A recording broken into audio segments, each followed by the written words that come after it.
Sir பயம் அறியாமல் இருக்கிறதே ஒரு பிரம்மை தானே, அது என்ன பயமறியா பிரம்மை? பயமறியா பிரம்மை என்பது ஒரு ஒரு மனநிலை மாதிரி. ஸோ நாம் ஒரு தவறு செய்யணும்னு நினைக்கிறோம், ஆனால் ரியல் வாழ்க்கையில் அதை செய்ய மாட்டோம். ஆனால் நம்ம மைண்டுக்குள்ளே அதை ஒரு ப்ராசஸ் பண்ணி அதில் தவறு செஞ்சு பார்ப்போம். ஸோ அந்த ஆஸ்பெக்ட் தான், அந்த மனநிலையை தான் நான் பயமறியா பிரம்மை என்று நான் மென்ஷன் பண்ணியிருக்கேன். ஒரு கபாலி விஸ்வந்த், ஒரு கபாலி நடிச்சாரு. கபாலி நீங்க ராகுல் கபாலினா அப்பா பேர் அந்த மாதிரி? அப்பா பேர் கபாலி.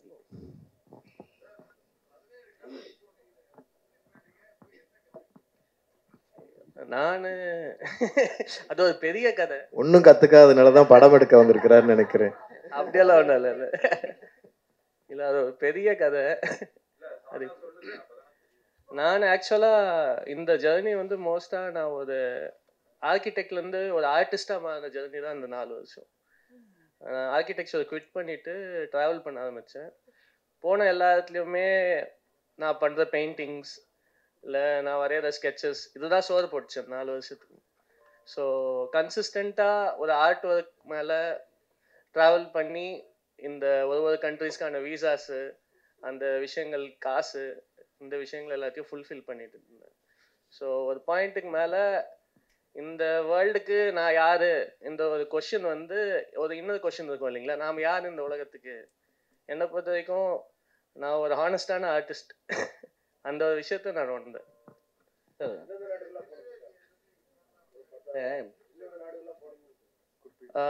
நான் வந்து பைக்கில் நான் ட்ராவல் பண்ணது வந்து இங்கேருந்து சவுத் ஆஃப் இந்தியாவிலேருந்து ஆரம்பித்து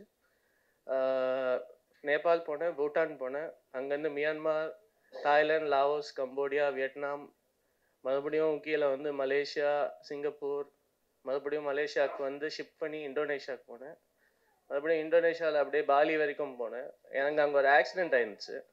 ஸோ அங்கே ஒரு ஆக்சிடெண்ட் ஆனதுனால என்னால் அதுக்கு மேலே பைக்கில் ட்ராவல் பண்ண முடியல. ஸோ அதுக்கப்புறமா அங்கேருந்து ஃப்ளைட் பிடிச்சிட்டு யூரோப் போயிருந்தேன். ஸோ யூரோப்பில் ஃபின்லாண்ட்லேருந்து ஸ்டார்ட் பண்ணி அப்படியே ஃபுல்லாக சென்ட்ரல் யூரோப் ஃபுல்லாக போயிருக்கேன். குரு சார், ஆக்சுவலாக நீங்கள் ஜிகர் தண்டாவில் வந்து ரவுடிகளுக்கு அந்த நடிப்பு சொல்லி கொடுப்பீங்க, இதில் ரவுடியாகவே நடிச்சிருக்கீங்க, எப்படி ஃபீல் பண்ணுறீங்க? அதான் வேலை, இதில் என்ன பண்ணுறது. எப்பயுமே கத்தியும் இதுமா இருப்பாங்க, கெச்சு போட்டுன்னு பானுங்க. ஆமாம் ஆமாம், இது நடிகர்கள் வந்து வெயிட்டிங் ஃபார் த ஸ்கிரிப்ட், அதான். ஸோ என்ன ரோல் வருதோ, இப்போ நீங்கள் வஞ்சகோர உலகத்தில் பார்த்தீங்கன்னா ஃபுல் கேங்ஸ்டராக நடிச்சிருப்பேன். ஸோ எனக்கு வந்து ஒரு கேரக்டர் அது வந்து டெப்த்தாக இருக்குது, அதில் வந்து ஒரு சோல் இருக்குது அப்படின்னா நான் அதை பண்ணிவிடுவேன். ஸோ இது வந்து இப்போ பயமறியா பிரம்மைனா என்னன்னு சொல்கிறாங்களே, நம்மளால் ஒரு விஷயத்த பண்ண முடியாது, சில விஷயங்களை ஒருத்தரை அடிக்கணும், ஒருத்தரை கொல்லணும் அப்படின்னு போய் பண்ண முடியாது, அது என்ன பயம் இருக்கும், ஆனால் அப்படி நினைக்க முடியும். ஸோ அதான் பயமறியா பிரம்மை. ஸோ ஒரு பேசிவ் ஆங்கர் இருக்குதுல்ல நம்ம மனசுக்குள்ள, அடக்கப்பட்ட கோபங்கள்லாம் இருக்குதுல்ல, அதெல்லாம் வெளிப்படுத்துகிற மாதிரி இருக்கும் ஒவ்வொரு கேரக்டரும். அதில் ஒரு கேரக்டர் இந்த ஜேடியினுடைய இன்னொரு ஃபார்மாக ஒவ்வொருத்தரும் நடிச்சிருக்கிறோம். ஸோ அதில் நானும் பண்ணியிருக்கிறேன். டேரக்டர் ஆக்சுவலாக அவர் சொல்லும் போது ஜேடியோடைய மாமா தான் ரவுடியாக இருந்தார் அப்படின்னு சொன்னார். ஸோ அவருடைய ஸ்டோரியை தான் நீங்கள் எடுத்திருக்கீங்களா? எங்க மாமா ரவுடியா அவங்க அவங்க அதுதான் எஃப்ஐஆர்லாம் போட்டு ஆக்சுவலாக அந்த ஸ்டோரியை சொல்லி அதை எடுத்தீங்களா, இல்லை நீங்களா கிரியேட் பண்ணீங்களா? இல்லை இல்லை இல்லை, இது நாமளாக கிரியேட் பண்ண ஒரு கேரக்டர் தான். சார் சொல்கிறப்ப, குரு சார் சொல்கிறப்ப, யாரும் நம்ம மனசுக்குள்ளார நம்ம நினைக்கிறது, இப்போ ஒருத்தங்க நமக்கு ரொம்ப விரோதியாக இருக்காங்கன்னா அவங்கள தீர்த்து கட்டணும் அப்படின்னு நினைப்போம், ஆனால் தீர்த்து கட்ட முடியாதுல்ல, சட்டம் அதெல்லாம் இது இருக்குல்ல.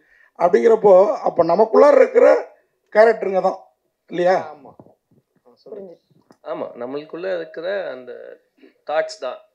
அப்போ எல்லாரோட மனசோட ஈஸியாக ஒட்டி உறவாடும், ஆள் மனசோட. அந்த மாதிரி நிறைய சீக்வன்சஸ் இருக்கும். அதாவது 2-3 சீக்வன்ஸாவது ஒருத்தங்களோட கண்டிப்பாக கனெக்ட் ஆகும். இது இவருடைய கொஸ்டின் தான், ஆனால் நான் கேட்குறேன் தாட்டி. இல்லை, எப்பயுமே கேங்ஸ்டர்ஸு இந்த ரவுடி அப்படின்னாவே ஒரு டான்ஸு, ஒரு மாடல் அந்த மாதிரி உள்ள இருக்கும் ஐட்டம் சாங் ஏதாவது. உங்களில் என்ன ரொம்ப சைலண்ட்டாகவே இருந்தது? படத்தில் பாட்டே இல்லைங்க. ஏன், என்ன காரணம் ஏதாவது முக்கியமாக? ஏன்னா இப்போ வர படங்களில் மோஸ்ட்லி பார்த்தா மகாராஜாவில் கூட கிடையாது. இல்லை, தேவைப்படல. நம்ம ஒரு மூடோட ஒரு நரேட்டிவ்குள்ளே போகிறோம். ஸோ கஷ்டமான வேலையே ஆடியன்ஸ் அந்த மூடோட அந்த நரேட்டிவ் ஃபாலோ பண்ண வைக்கிறது தான். ஸோ இந்த ஒரு விஷயத்தில் நான் எப்பவுமே இந்த மாதிரி தான் இருப்பேன்.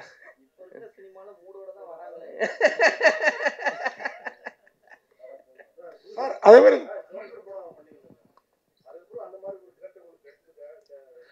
இல்லை ஒரே மாதிரி படம் பண்ண முடியாது ஆக்சுவலாக. எனக்கு வந்து இப்போ அது மாதிரி பண்ணணும்னு விருப்பம் இருக்குது. ஒரே மாதிரி கதைகள் ஜோக்கர் மாதிரி அந்த போராட்ட களம், நான் ஒரு ஆர்டிஸ்ட், நான் வந்து போராளி கிடையாது. ஸோ எனக்கு அதே மாதிரி கதைகள் பண்ணுறதுல இஷ்டம் இல்லை தான். நான் அதனால தான் அந்த மாதிரி கதைகளை சூஸ் பண்ணல. ஆமாம் வந்ததுன்னா நான் அதில் இன்னும் நல்ல ஸ்கிரிப்ட் வேல்யூ நல்லா இருந்ததுன்னா பண்ணியிருப்பேன். பட் அதே பேட்டர்னில் இருக்கும்போது நான் அதை பண்ண விரும்பல. அது காரணம் என்னென்னா, நான் ஒரு 10 ஆண்டுகள் வந்து ஒரு நாடகத்துறையில் இருந்திருக்கேன், கூத்துப்பற்றையில். நிறைய விஷயங்கள் கற்றுட்டு இருக்கும்போது நான் ஏன் ஒரு வடை மட்டுமே போடணும், எனக்கு பூரி பொங்கல் பிரியாணி எல்லாம் பண்ண தெரியும். ஸோ அதையும் சேர்த்து பண்ணலாமேன்னு வெயிட் பண்ணுறேன். தேங்க்யூ.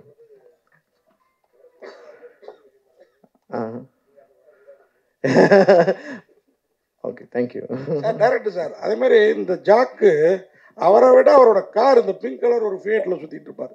நீங்கள் தானே அது பிங்க் கலர் ஃபியட் இல்லையா? அதை விடுங்க. அப்படின்னா இந்த படத்தில் ஒரு கார் வருது இல்லை, நீங்களும் நிறைய ட்ராவல் பண்ணதா சொன்னீங்க. அந்த கார் என்ன காரு, எது அதுவும் ஒரு கேரக்டரா படத்தில்? அந்த கார் ஆக்சுவலாக ஒரு கேரக்டர்னே சொல்லலாம் படத்தில். எல்லா கேரக்டரோட ட்ராவல் ஆகும் அந்த கார். Contest sir. இல்லை வினோத்ஜி வந்து எல்லா படங்கள்லையும் வந்து ஏதாவது ஒரு பயங்கரமான ஒரு ட்விஸ்ட்டில் வந்து கற்பழிக்கிற மாதிரி அப்யூஸ் பண்ணுற மாதிரிலாம் பண்ணுவார் வேற லெவலில். பட் இந்த படத்தில் வந்து வேற மாதிரி டைரியை புரட்டி ஒரு பத்திரிக்கையாளர் மாதிரி உட்கார வச்சிருக்கீங்களா, என்ன காரணம்? அவர் இந்த படத்தில் ஒரு ரைட்டர் தான்.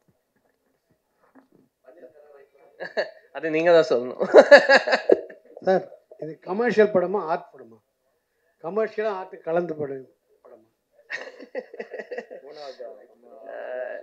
இல்லை அது இது பாமர மக்களுக்கு போய் சேருங்க. பாமர மக்கள் போய் பார்த்தாங்கன்னா அவங்களுக்கு கண்டிப்பாக ஒரு இன்ட்ரெஸ்டிங்கான ஒரு அனுபவத்தை கொடுக்கும்.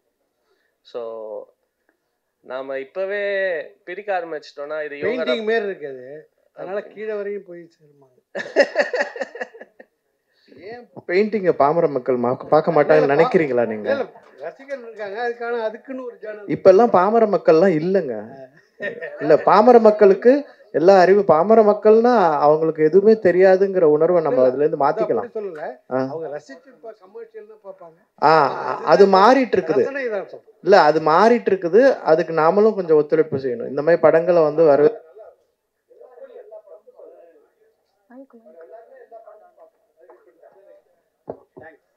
சார் டாக்டர் சார் இதுல வந்து பிரம்மையில இம்ம மொட்டை தலைகீழா போட்டிருக்கீங்க, அதுவே பிரம்மையா இல்ல இது காரணம் இருக்கா?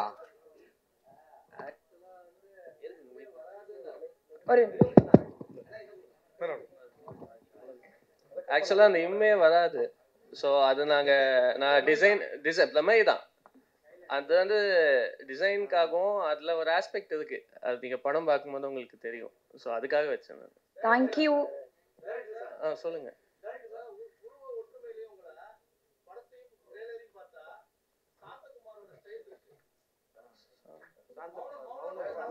மௌனகுரு. ஓகே.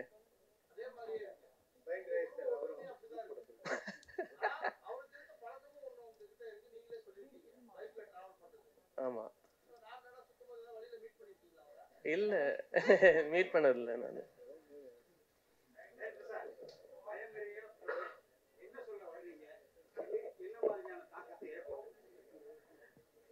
இது ஓகே. நாம் வந்து இது வந்து ஒரு தீசிஸ் மாதிரி ஒரு பர்டிகுலர் சப்ஜெக்ட் ஒரு ஐடியாவை தான் டிஸ்கஸ் பண்ணியிருக்கோம் படம் ஃபுல்லாகவே. எது கரெக்டு எது தவறு இந்த ஒரு ஆஸ்பெக்ட் ஒன்று இருக்கும். அந்த ஒரு ஆஸ்பெக்ட்குள்ளே போகிற ஒரு கான்வர்சேஷன் தான் இந்த ஒரு படம். இது வந்து என்ன மாதிரி தாக்கத்தை உருவாக்கும்னா, நீங்கள் பார்க்கும் போத இல்லைன்னா மக்களை இந்த படங்களை போய் பார்க்கும் போத ஏதோ ஒன்று வித்தியாசமாக பார்த்தோண்டா அந்த ஒரு ஃபீலிங் உருவாக்கும். அதுக்கான எடுத்த படம் தான்.